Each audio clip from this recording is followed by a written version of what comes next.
ನನ್ನ ಹೆಸರು ವಿಷ್ಣುವರ್ಧನ್ ಅಂತ ಹೇಳಿ. ನಾನು ಇಂಗ್ಲಿಷ್ ಶಿಕ್ಷಕನಿದ್ದೇನೆ. ಇವತ್ತು ವಿಜ್ಞಾನ ದಿನಾಚರಣೆ ಪ್ರಯುಕ್ತವಾಗಿ ಏನಾದರೂ ಒಂದು ಸಣ್ಣ ಪ್ರಯೋಗ ಮಾಡ್ಬೇಕಂತ ಹೇಳಿ ನಾನು ನಿರ್ಧಾರ ಮಾಡಿದ್ದೀನಿ. ಒಂದು ನಿಂಬೆಹಣ್ಣನ್ನು ತೆಗೆದುಕೊಂಡಿದ್ದೇನೆ, ಜೊತೆಗೆ ಒಂದು ನೀರಿನ ಬಾಟಲ್ ತೆಗೆದುಕೊಂಡಿದ್ದೇನೆ ಮತ್ತು ಒಂದು ಗ್ಲಾಸ್, ಅದೇ ರೀತಿಯಾಗಿ ಸ್ವಲ್ಪ ಉಪ್ಪನ್ನು ತೆಗೆದುಕೊಂಡಿದ್ದೇನೆ.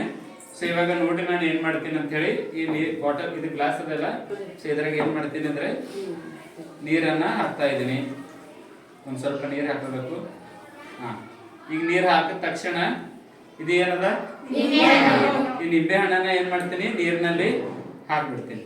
ಏನಾಯ್ತು ಈಗ ಇದು ಕೆಳಗೋಯ್ತು. ಯಾಕೆ ಕೆಳಗೋಯ್ತು?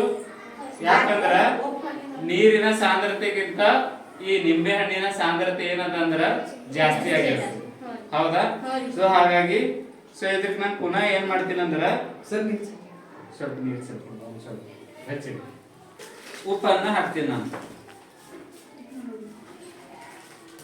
ಉಪ್ಪು ನೋಡ್ರಿ, ನಾವು ಅಡಿಗೆ ಬಳಸ್ತೀವಲ್ಲ ಆ ಉಪ್ಪದ. ಉಪ್ಪು ಹಾಕ್ದ ಒಂದು ಕಟ್ಟಿಗೆ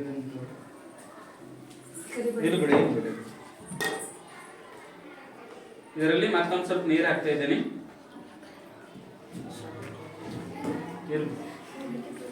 ಇವಾಗ ಏನ್ ಹಾಕಿದ್ದೀನಿ ನಾನು? ಉಪ್ಪು ಹಾಕಿದ್ದೀನಿ. ಮುಂಚೆ ಉಪ್ಪು ಹಾಕಿದ್ದ ಏನು ಇಲ್ಲ. ಸೊ ಇವಾಗ ಏನಪ್ಪಾ ಅಂದ್ರೆ ಸೇಮ್ ಈ ನಿಂಬೆ ಹಣ್ಣನ್ನ ಇದರಲ್ಲಿ ಬಿಡ್ತಾ ಇದ್ದೀನಿ. ಈಗ ಆಗ್ತಾ ಇಲ್ಲ ತುತ್ತು, ಈಗ ಆಗ್ತಾ ಇಲ್ಲ ತುತ್ತು ಏನು?